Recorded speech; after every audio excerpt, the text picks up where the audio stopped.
인생의 신비가 있습니다. 인생이 복잡하게 생각되면 한없이 복잡합니다. 문제 삼게 되면 문제 아닌 것이 아무것도 없습니다. 다 문제입니다. 인생이 왜 이렇게 복잡해요? 그런데 놀랍게도 인생은 또 놀랍게 단순하기도 합니다. 인생을 단순하게 깃털처럼 가볍게 만들어주는 은혜의 선물이 하나 있으니 웃음이 구원이에요. 웃음이 기적이에요. 웃음이 신비예요. 내 인생이 그렇게 복잡한 것도 아니고 무거운 것도 아니구나, 웃을 수 있으니까. 자, 이 시간 멋진 선물 나눠주시는 시간입니다. 주님 이름으로 사랑합니다. 주님 이름으로 축복합니다. 아니, 이럴 수가 있어요. 이렇게 미남이셔요. 이렇게 아름다우셔요. 이게 웬일이십니까? 어쩌면 좋겠습니까? 우리 주님께서 우리를 멋있게 만들어주셨으니 늘 웃음을 나눠주는 성회가 되시기를 주님 이름으로 축복합니다. 아멘. 오늘 이 아침 우리는 바울 선생님의 말씀을 먼저 함께 듣고 깨달음과 도전과 주님 주시는 생각을 가지고자 합니다. 사도 바울이 로마 옥중에서 에베소 교인들에게 편지를 썼습니다. 옥중에 있습니다. 날씨는 덥습니다. 짜증은 납니다. 나이는 들어갑니다. 점점 나를 잊어버리는 사람도 많아집니다. 누구에게 기억되지 않는 것 같습니다. 공황장애 걸릴 수도 있고 뜨거운 여름날 줄이 풀리듯이 그렇게 살아갈 수도 있는 그때에 사도 바울이 에베소 교인들에게 말합니다. 우리 멋지게 살아갑시다. 멜로디처럼 노래처럼 시와 찬미와 신령한 노래를 부르면서 열정으로 살아갑시다. 멜로디, 아름다움, 시, 찬미, 소음도 많고 시끄러움도 많고 굉음도 많고 듣기 싫은 소리도 많고 짜증나는 소리도 많고 화내는 소리도 많은, 소음이 많은 이 시대에 멋있게 아름답게 멜로디를 만들며 살아갑시다라고 권고합니다. 우리 같이 한번 에베소서 5장 19절 같이 읽어볼까요? 시작. 시와 찬송과 신령한 노래들로 서로 화답하며 너희의 마음으로 주께 노래하며 찬송하며. 여러분, 지금 사도 바울이 이런 말할 지금 환경이 아닙니다. 감옥 속에서 지금 짓눌려 있습니다. 뜨거운 여름날은 또 얼마나 괴로웠겠고 축축하고 습기 많은 곳은 얼마나 또 고통스러웠겠습니까? 차가운 겨울날 외투 한 벌이 생각나는 그 시간은 얼마나 고통스러웠겠습니까? 그런데 사도 바울은 말합니다. 시와 찬송과 신령한 노래들로 서로 화답하며. 우리의 입에 언젠가부터 우는 소리, 죽는 소리, 불평하는 소리, 원망하는 소리, 본인도 괴롭고 듣는 사람도 진이 빠지는 이야기들이 언제부터 내 입에 남았을까요? 그래서 사도 바울은 이겨내려고 애씁니다. 공황장애도 이겨내야 되고 우울증도 이겨내야 되고 늘 남에게 핑계 돌리는 이 혀의 습관도 끊어내야 되고 희망을 말하고 소망을 말하고 창조를 말해야 했습니다. 그래서 팔렌테스, 이 말은 만들다는 뜻입니다. 아름다운 곡을 만드세요. 당신의 눈빛, 당신의 마음, 당신 안에서 늘 끼끼 가는 듣기 싫은 소리가 납니다. 소음입니다. 당신의 모든 인생에서 소음이 납니다. 삐걱거리는 소리가 나고 끽끽거리는 소리가 납니다. 아름다움을 좀 못 만들어내겠습니까? 그래서 팔론테스, 인생을 좀 아름답게 만들 수 없겠습니까?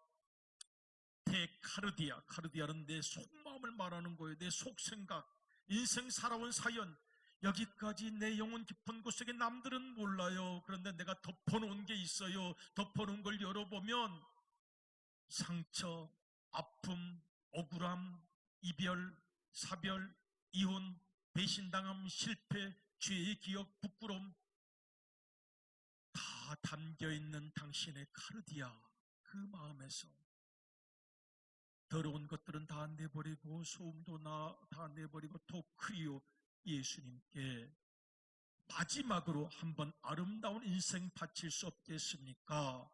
라고 권면합니다. Making 멜로디를 만드세요. In your heart, 당신의 마음속에 To the Lord, 살아계신 주님께. 여러분, 인생이 아름답기만 했겠습니까? 유리가 탁 땅에 떨어져서 깨졌어요. 버려야죠. 그런데 그 유리 조각조각을 가져와서 페인트 칠을 하고 색깔을 칠하고 다시 붙이니까 스테인 글라스가 되었어요. 신비해요. 빛을 반사하는데 놀라운 작품이 되었습니다. 당신의 깨어진 인생, 땅바닥에 떨어져 산산조각 나버린 유리 조각 같은 인생이라 할지라도 다시 모아서 스테인글라스로 한번 만들어 보세요. 메이킹 멜로디, 작품으로 한번 만들어 보세요. 사도 바울 선생님이 말씀하시는 것 같습니다. 여러분, 진주 안에 조개가 있는데 그냥 생기는 조개가 아니죠. 진주가 아니죠. 이 진주 조개의 연한 속살이 상처를 받기도 하고 공격을 받기도 하고 어려움을 당하기도 하면 그 상처를 이겨버리고 이물질을 이겨버리고 진액을 내뿜는 것입니다. 그 상처를 잘못 놔두면 폐사하는 거죠. 썩어버리는 거죠. 죽는 거죠. 진주 조개는 살고 싶은 거예요. 빛나게 아름답게. 그래서 그 상처를 진액으로 감싸고 또 감싸는 것입니다. 이물질, 그 연한 속살이 상처를 받았는데 그를 계속 진액으로 감싸는 사이에 그 진액이, 그 상처가, 그 아픔이, 그 기억이 멋진 진주가 되었습니다. 모든 사람의 마음을 위로하는 것이 되었듯이 지금 사도 바울도 당신의 상처, 당신의 아픔, 당신의 모든 옛 기억들, 당신의 괴로웠던 생의 사연들을 다시 정화시켜서 작품으로 만들라고, 메이킹 멜로디 하라고 말씀하고 계십니다. 오늘 우리가 그 주님의 말씀이 내 마음속에 새겨져서 우리 모두가 아름답고 영롱한 빛나는 인생 작품, 인생 보석이 될 수 있기를 주님의 이름으로 축복합니다. 아멘. 악기라고 말씀하시고 멜로디라고 말씀하시고 좋은 곡을 만들라고 말씀하시는데 조율이 안 되면 곤란해요. 조율이 안 되면 기타도 마찬가지입니다. 기타를 치는데 이 6줄 이 조율이 안 되면 엉뚱한 소리가 나죠. 코드가 맞지 않고 화음이 맞지 않습니다. 조율이 필요합니다. 저는 오늘 우리 차 교수님께서 바이올린을 연주해 주실 텐데 저는 바이올린이 4줄밖에 안 되는데 기타도 6줄인데 이 바이올린은 4줄밖에 안 되는데 4줄에 나오는 신비가 나올 때가 있어요. 참 신비한 일이야. 4줄로 만들어내는 모든 슬픔, 기쁨, 감동, 역사, 신비. 그런데 중요한 것은 튜닝을 하는 일입니다. 이게 정확하게 튜닝되어 있지 않으면 반음이라도 낮아지면 반음이라도 낮아지면 그 작은 차이 때문에 아름다워지지 못합니다. 우리의 마음도 마찬가지입니다. 언어도 마찬가지입니다. 우리의 언어가 조율되지 못하고 눈빛이 조율되지 못하고 감정이 조율되지 못하고 튜닝되지 못하면 시끄러운 소리만 나는 거죠. 저분의 이야기 시끄러워, 소음이야, 굉음이야, 피곤해, 저희 소리만 안 들어도 좀 좋겠어 라고 한다면 너무나도 슬픈 일. 그래서 우리가 주님께 기도합니다. 주님, 내 감정을 조율해 주세요. 한번 원음을 되찾게 주세요. 뜨거운 날씨 속에서 늘어져 버렸다면, 또는 이 줄이 여러 가지 긴장을 못 이겨서 소리가 바뀌어졌다면 주님, 내 마음, 내 감정, 내 생각 다시 한번 조율해 주셔서 잘 감아 주셔서 주님이 원하시는 원음을 만들도록 해주세요. 우리가 기도할 때에 주님께서 우리의 마음도 기억도 다 조율해 주실 줄로 믿습니다.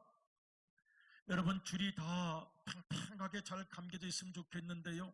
저희 어렸을 때는 기타밖에 가지고 놀 게 없었어요. 그때는 휴대폰이 없으니까 너도 나도 기타를 가지고 치니까요. 그냥 이 형이 가져갔다 저 동생이 가져갔다가 뒤에 화판이 다 뜯어진 거를 다시 못으로 받고 테이프로 감았다가 줄 하나 떨어지기도 했다가 삐꾸가 없으니까 화투짝을 또 잘라가지고 그걸로 삐꾸로 치기로 했다가 줄이 하나 떨어지고 둘 떨어지고 줄 살 돈도 없는 구지들이 또 많았어요. 그 당시에는. 그런데 신기하게요, 합판 떨어져 나간 그 기타 2줄밖에 3줄밖에 안 남은 기타를 가지고 치면 조개 껍질 묶고 그녀의 목에 걸기도 하고 예수님 찬양 뭐 나오기도 하고요. 너무 행복했어요. 여러분, 줄이 다 붙어 있기만 하겠습니까? 줄이 끊어지기도 합니다. 유명한 그림 하나를 보여드리려고 합니다. 유명한 그림, 아주 유명한 그림인데요. 조지 프레드릭 와츠라는 화가가 그린 영국의 화가인데요. 호프, 희망이라는 그림입니다. 한 소녀가 있는데 지구 위에 앉아 있어요. 저 지구상에 얼마나 많은 사람들이 있을까요? 슬픔도 있고 아픔도 있고 고통도 있고 살아온 세월이 나는 왜 이렇게 힘들었던 거야? 눈도 보이지 않는 것 같아요. 고개도 숙이고 있습니다. 그러나 귀만은 열려 있습니다. 손은 붙잡고 있습니다. 악기 줄이 다 끊어졌는데 줄 하나는 남아있는 것 같아요. 마지막 아름다운 생을 반드시 만들어내겠다고, 마지막 멜로디를 만들어내겠다고. 저 그림이 너무나도 상징적이에요. 다 끊어졌어요. 툭 한번 이혼하면서 끊어졌고, 툭 사별하면서 인생이 끝난 것 같았고, 툭 배신당하면서, 툭 매장당하면서, 툭 중환자실에 들어가면서. 그러나 끝까지 마지막 줄, 저 구절을 가지고 제레마이아 목사님께서 저 그림으로 오데스트 오브 호프라는 설교를 하셨어요. 그랬는데 오데스트라는 말은 뭐예요? 강인함, 불굴의, 어찌 보면 뻔뻔하기까지 함. 당신은 그렇게 아픈 생에 충격을 많이 받고 줄이 툭툭툭툭 다 끊어졌는데 그럼에도 불구하고 아름다운 생을 연주할 거예요. 이 마지막 줄이 끊어지면 몸으로라도 연주할 거예요. 목소리라도 연주할 거예요. 나는 아름다움을 만들기 위해서 태어난 사람, 주님의 목적대로 그렇게 만들어갈 거예요. 그럼에도 불구하고 툭툭툭 끊어져 나가는데 인생 마지막 한 줄만이 있어도 끝까지 연주해내서 우리 주님께 영광 돌리기 원합니다는 기도를 이 아침 우리가 만들고 싶습니다. 함께 드리고 싶습니다. 우리 사랑하는 차인홍 교수님, 여러분, 제가 아쉬운 게 있어요. 동영상을 보면요, 전 그야말로 세계적인 그 지휘자세요, 바이올린 연주사세요. 아주 가슴이 뭉클하고 찡해요. 그 미국인 오케스트라를 지휘하시는 걸 보면 너무너무 멋있어요. 그런데 오늘 다 그것을 보여드리지는 못해요. 아까 2부 예배 때 우리가 간증과 연주를 들었는데 많은 곳에 가서 그토록 많은 간증과 연주를 했는데 여기서 울컥 좀 눈물이 나셨다는 거예요. 왜냐하면 고향이 대전이시거든요. 그리고 청주는 제2의 고향이셨다고 해요. 그토록 오랜만에 돌아와서. 또 감사한 것은 우리 박동민 지휘자님께서 추천을 해주셨는데 원래 귀국 날짜예요, 오늘이. 그런데 우암교회에서 또 간증하고 찬양할 기회가 있던 걸 이거 막 연장하신 거예요. 미안하기도 하고 고맙기도 하고 감사하기도 하고 살아있는 희망, 그 모든 생의 어려움을 극복하고 하나님의 거룩한 전령의 사자가 되신 우리 차인홍 교수님, 이 시간 한번 간증을 듣도록 하겠습니다. 저는 유명한 음악가도 아니고 연주를 잘하는 연주자도 아닙니다. 그러나 제가 가지고 있던 배경과 조건 이런 것들을 비교해 볼 때 오늘의 제 모습은 제 입으로 감히 말씀드리자면 기적 같은 오늘의 목사님께서 설교해 주신 대로 인생의 멜로디를 이제 켤 수 있는 여유를 갖게 된 사람입니다. 이 모든 것은 하나님의 은혜고 하나님께서 이루어주신, 저를 이끌어주신, 도와주신 그런 은혜밖에 제가 고백할 말이 사실은 없습니다. 그러나 여러분과 함께 오늘 나누고 싶은 은혜는, 저는 많은 사람들이 저에게 성공한 사람으로 미국에 가서 공부를 하고 또 대학의 교수가 됐다고 이제 저를 인정하고 환영하고 성공했다고 그렇게 말들을 합니다. 그래서 저는 그 말을 들을 때마다 아직도 사실은 어색한 듯한 그런 느낌이 아직도 남아있는 제 마음속에 남아있습니다. 그런데 제가 또 제 입으로 말씀드리자면 정말 저는 성공했습니다. 왜 그러냐면은 저는 몇 가지의 그런 약점을 갖고 있었습니다. 첫째는 걷지 못했고요. 2살 때 성화병에 걸려서 걷지 못했습니다. 그래서 집에서 어떻게 할 수 없으니까 저희 어머님께서 저를 9살에 재어린이라는 것에 보냈습니다. 저는 인생의 슬픔이랄까 어린 마음의 또 아픔이랄까 상처라고 할 수 있는 그런 경험을 9살 때 했어요. 참 저는 마음이 아픕니다. 두 번째는 제가 사실은 청년 시절까지 더 좌절을 할 수밖에 없었던 것은 저는 교육을 받지 못했었습니다. 사실은.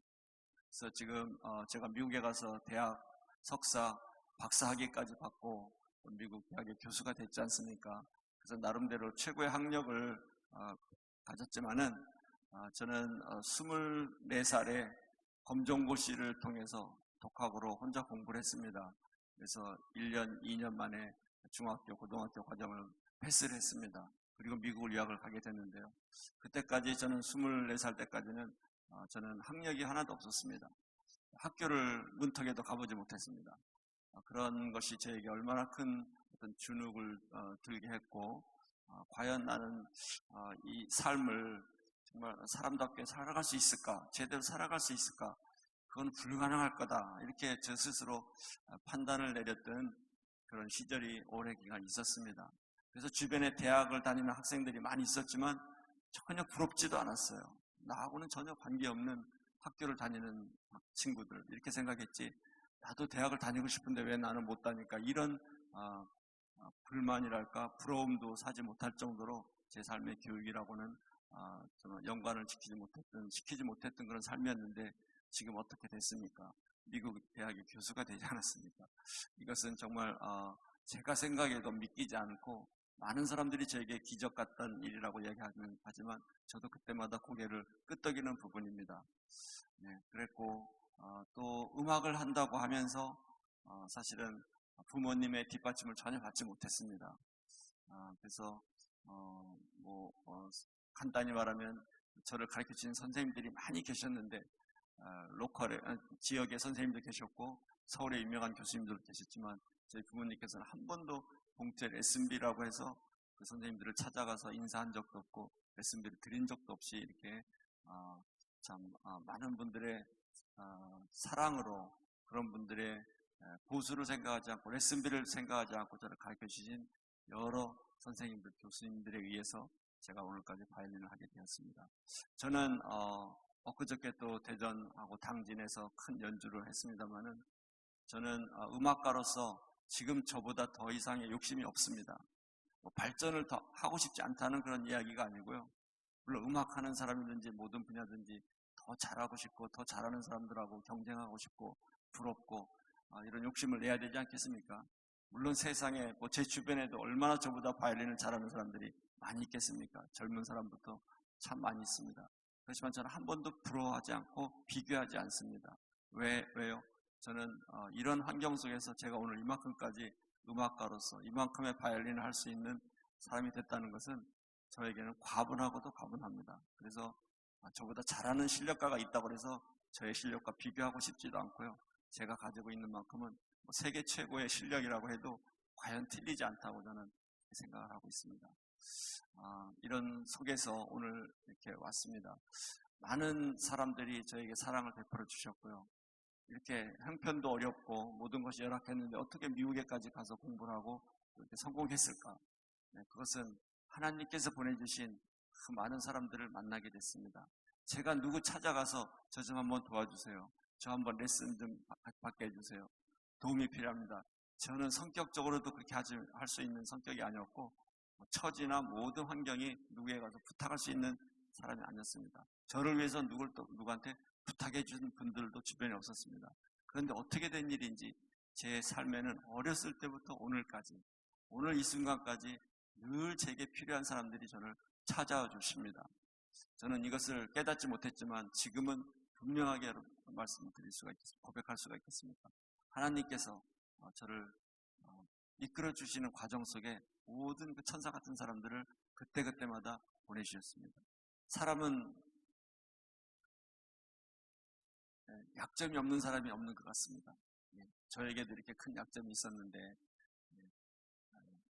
또 사람의 인생은 끝까지 약점을 가지고 그렇게 어렵게 평생을 끝나는 것으로 우리 인생이 설계된 것이 아니라고 저는 생각합니다. 공평하다는 것은 좋을 때가 있으면 나쁠 때가 있고, 어려움이 있으면 또 좋을 때가 있고요, 실패했으면 성공할 때가 있는 것 같습니다. 제 인생을 봐도 그런 것 같습니다. 제가 40대까지는 정말 막막했습니다. 학교를 다 나왔지만 어디 취직을 할 수도 없고 미국에서 굉장히 힘들었습니다. 저 아들이 둘이 있는데요.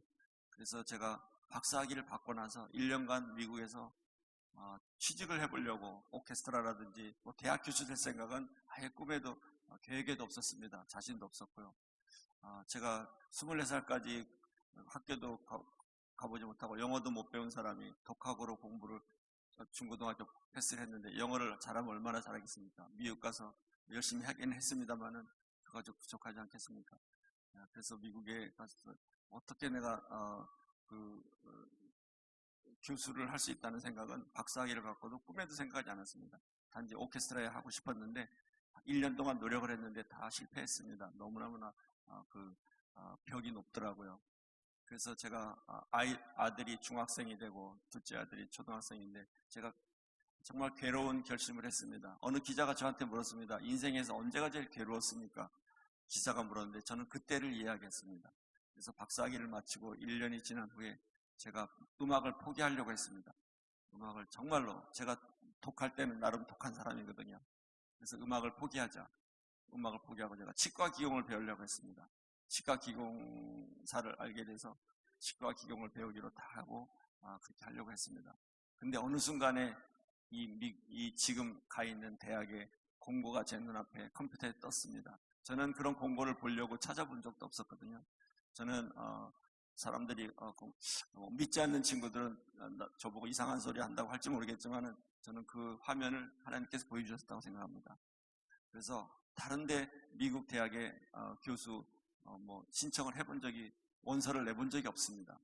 그 대학에 났는데 이상하게 원서를 서류를 내고 싶은 마음이 들었습니다. 한 번도 계획이 없었는데 준비도 없었는데 아무튼 그래서 원서를 7개월간 83명의 후보 중에 저 한 사람이 뽑히는 엄청난 결과가 나왔습니다. 그래서 지난 세월들의 필름이 그냥 순식간에 지나가는데 울컥하는 그런 감동이 제 마음에 있습니다. 그것은 슬퍼서가 아니라 하나님의 은혜가 너무 감사해서 그렇습니다. 네, 좀 이야기가 길어졌습니다. 어메이징 그레이스 제 신앙의 고백, 제 감사의 고백으로 생각하면서 연주하겠습니다.